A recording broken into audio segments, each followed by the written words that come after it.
Hello, everyone. I'm very excited to have with me here today Viviana Zarragoitia. Viviana, am I spelling your name right? Am I pronouncing it correctly? That's pretty good. Zarragoitia. Zarragoitia. There you Beautiful go. name. I love it. Thank you. And I'm glad I got it close enough.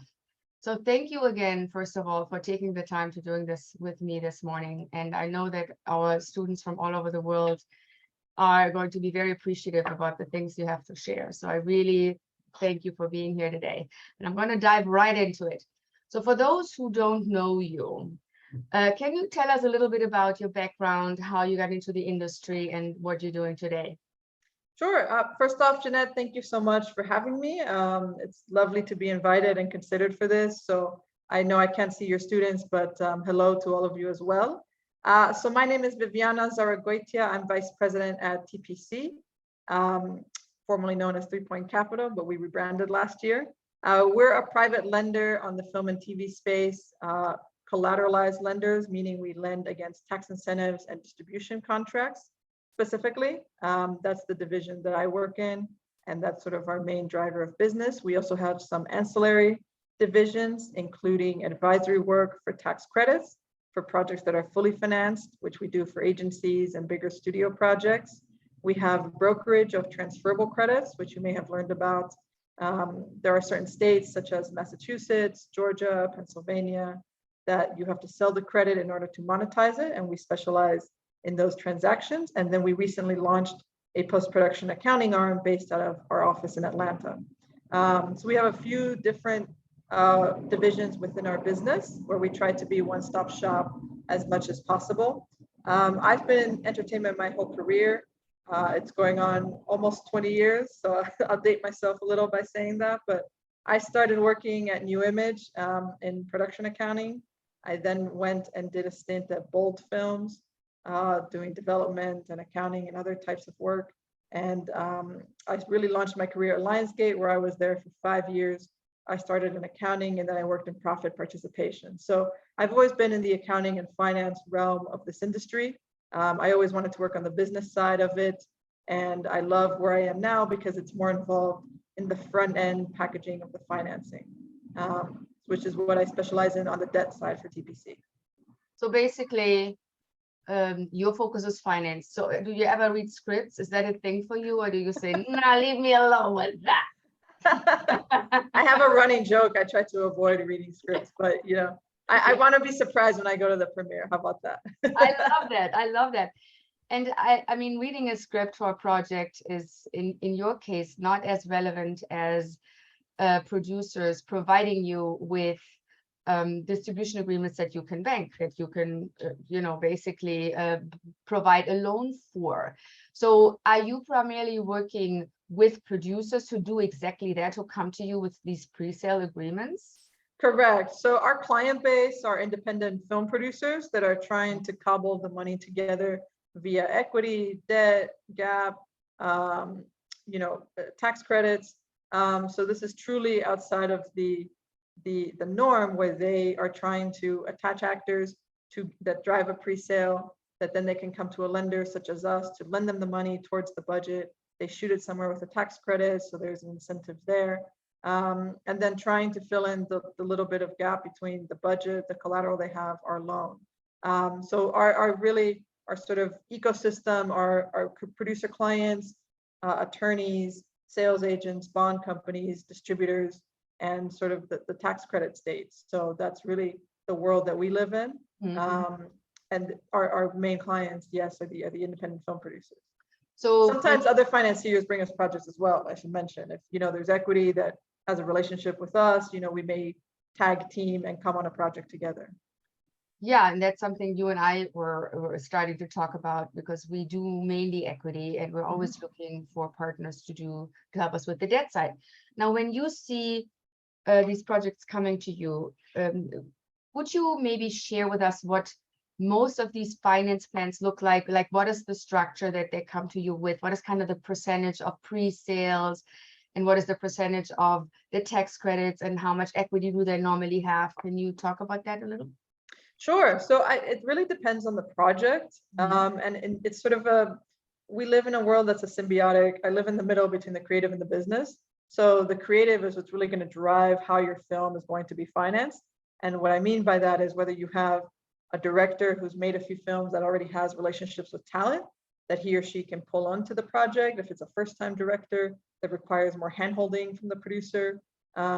If you already have, let's say, a pre-sale from a streamer, or you're dividing between, let's say, a domestic deal, and then you're taking on a sales agent to bring on foreign sales, and then also deciding where the tax credit lies. So with the pandemic, we've seen a proliferation of pre-sales from streamers because they're all hungry for content.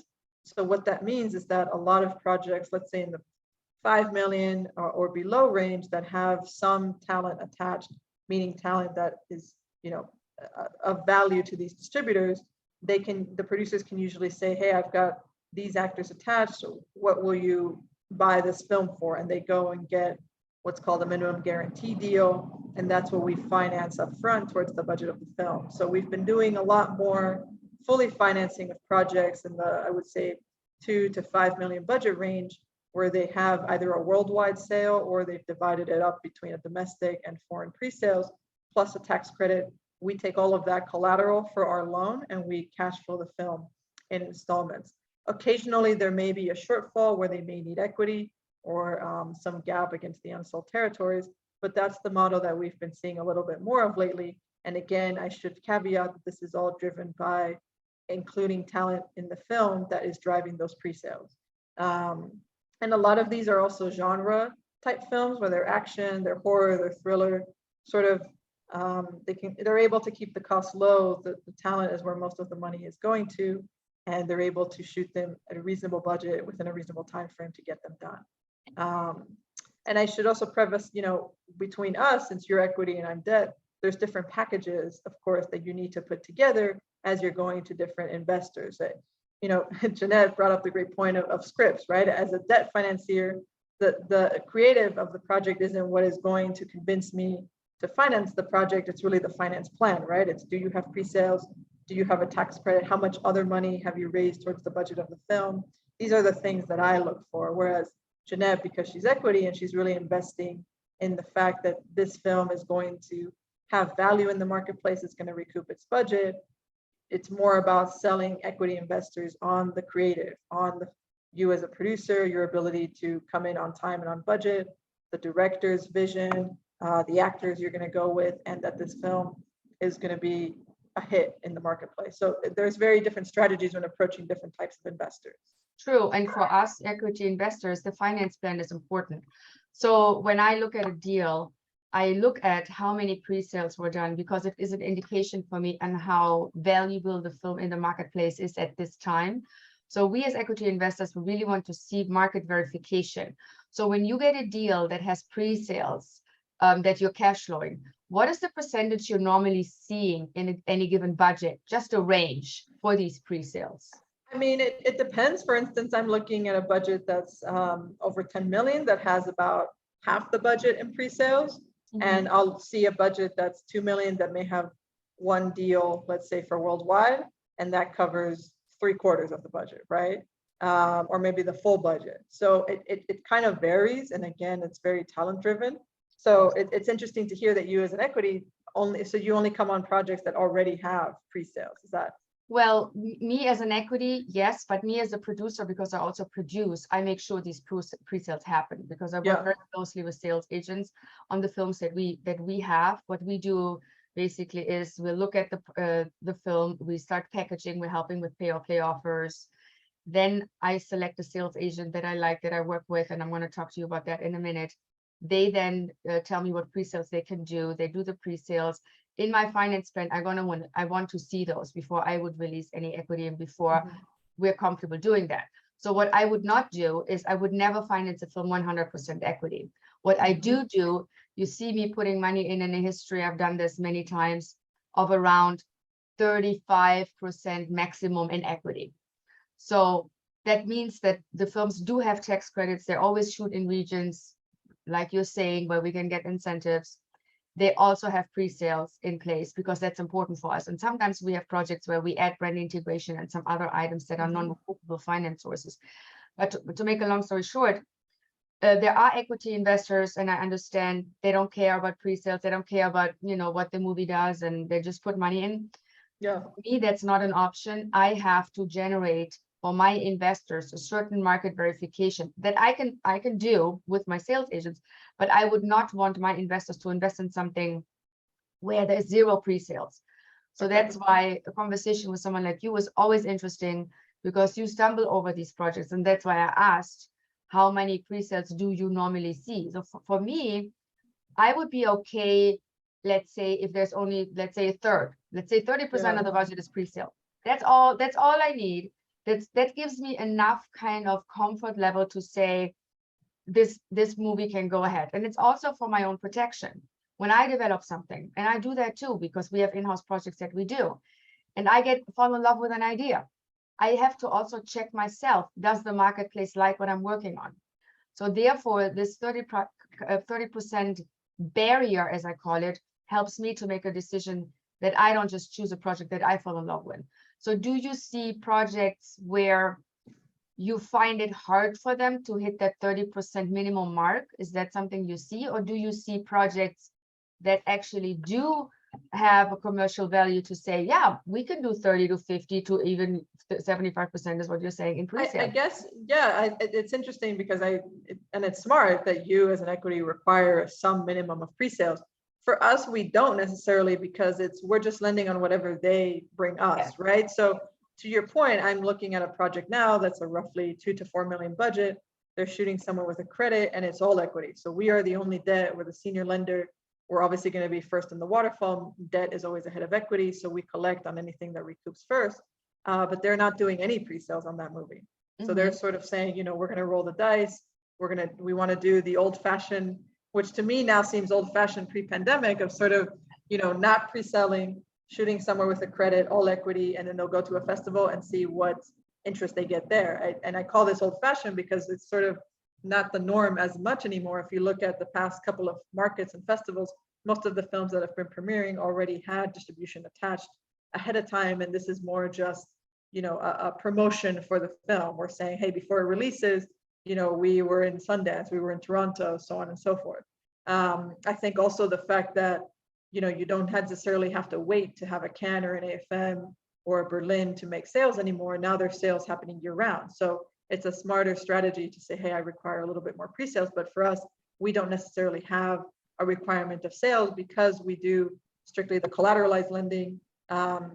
On this project, for instance, where we're just coming in to do a tax credit, we feel very secure in the sense that even though there aren't pre-sales, we're sitting first in the waterfall anyway. So any potential sales that they make is going to come to us regardless.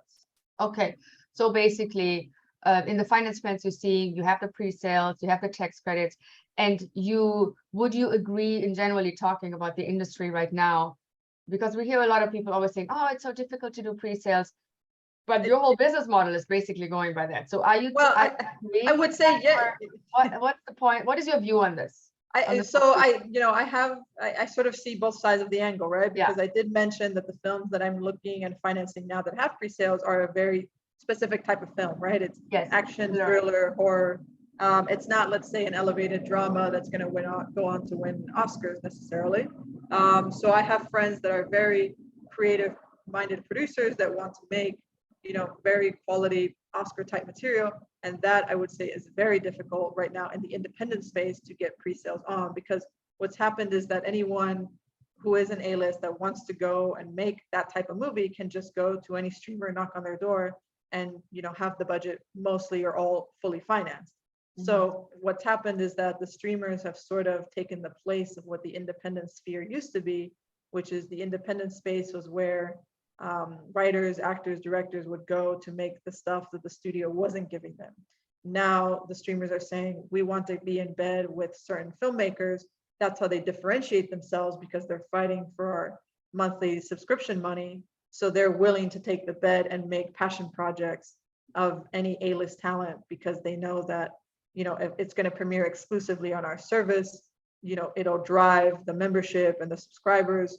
So what's the point of going the independent route? Not only that, but financially, they're going to get double the amount of the budget that you'll be able to get in the independent space. It's just very difficult right now based on not only the streamer model, but also audience taste. Again, also with the fact that theatrical is going down, no one's going back to theaters, to try and make a movie independently that's a very out of the box, elevated genre, adult drama type film, because I don't think the audience is there, theatrical isn't there. It's very hard to sell out of the box to a streamer, and more than likely the talent can just go to streamer to get it made. That's exactly what I was talking about. I love what all the things you have to say. I love it, but it also makes me sad because those are the movies I like to see. It does make me sad. No, I'm finding in my experience, first of all, I don't touch, and people who know me know this, I don't know how to do an art house movie. It's not in my wheelhouse. I don't know how to deal with it. And it doesn't work. What I would do, and drama also, I don't know how to do those. So historically, movies I make are usually action, thriller. I've done comedy if they have A-level talent. I've done those. And then a combination genre, let's say it's a comedy action thriller or something like that. So like a funny spy movie. So there are, but I have to stick to the commercial genres because I don't know how to make money with the other genre. You're absolutely right. Yeah.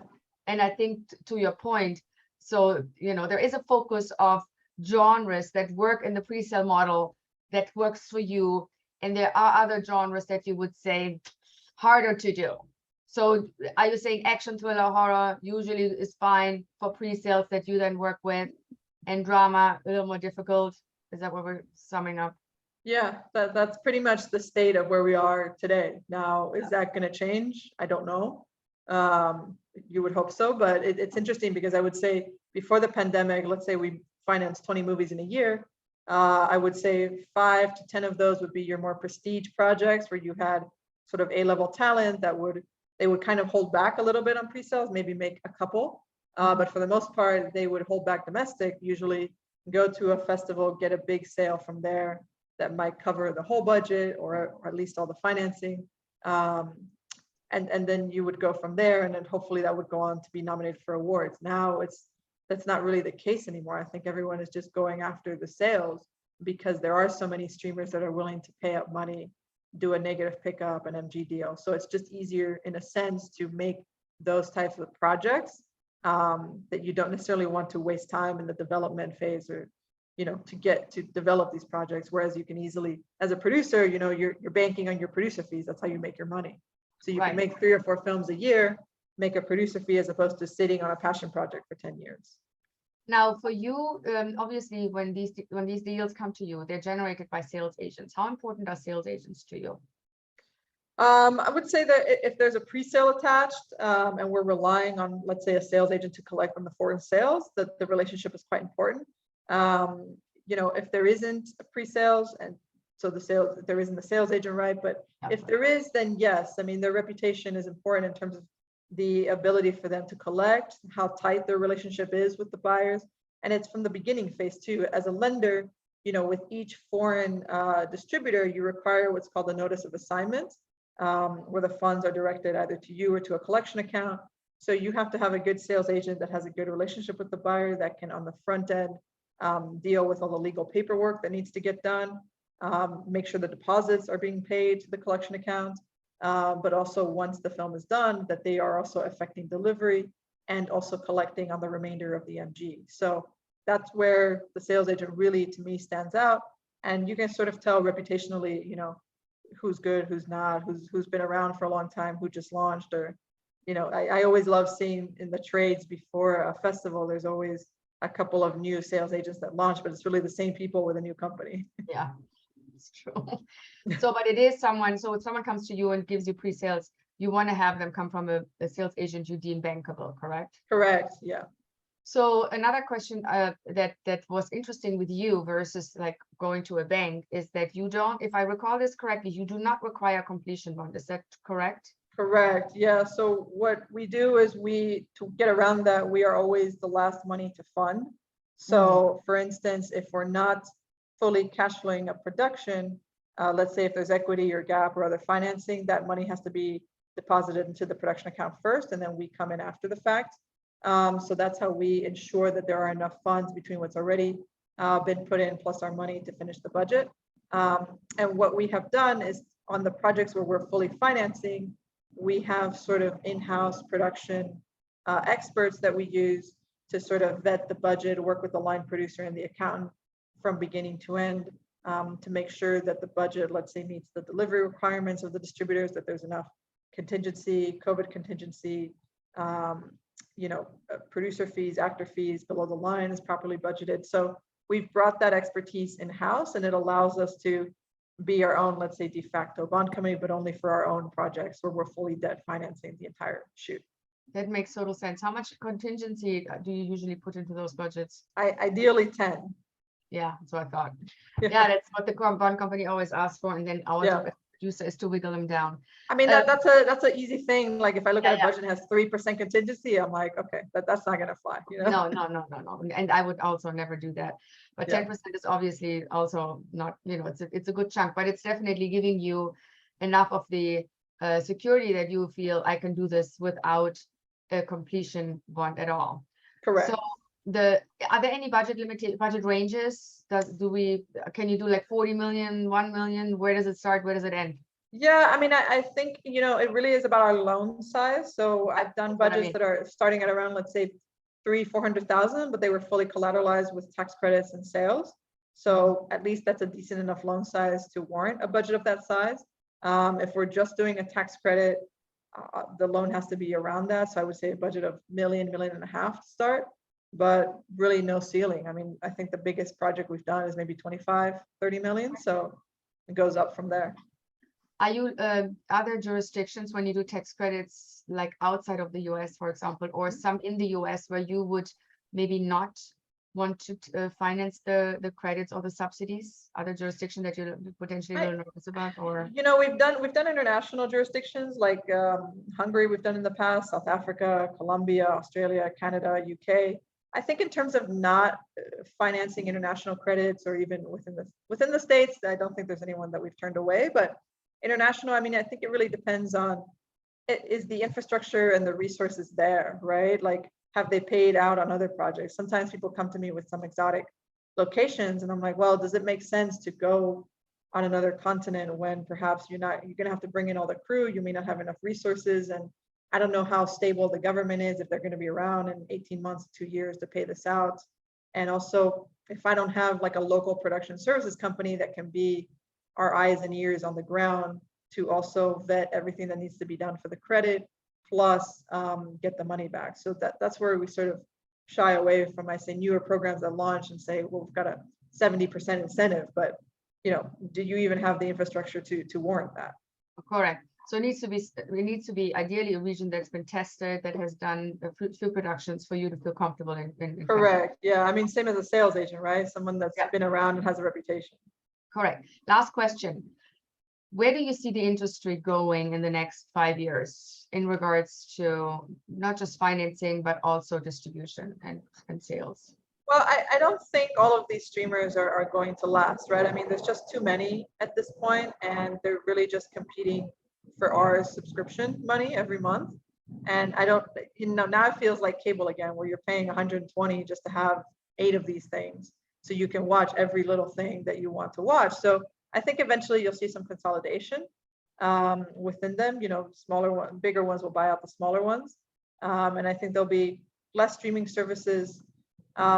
Potentially it might move more in-house with productions. I don't know. But I think eventually, as we hopefully come out of the pandemic, or as much as that will happen in the next few years, I think there might be less of a demand for content as people start to feel comfortable traveling and going to concerts and sporting events, and hopefully theaters back again. But I eventually see it swinging the other way, where there will perhaps be less pre-buys and maybe more in-house productions, because I think right now people still are kind of at home watching a lot of content, but we shall see. All right. Well, thank you so much for taking the time today. It was beautiful, very informative, and extremely valuable. I really appreciate all the amazing feedback you're giving us and all the amazing information. Thank you, Jeanette. Thank you for having me, and thank you to everyone tuning in. Thank you. Bye, Viviana. Bye. Have a good weekend. You too. Bye.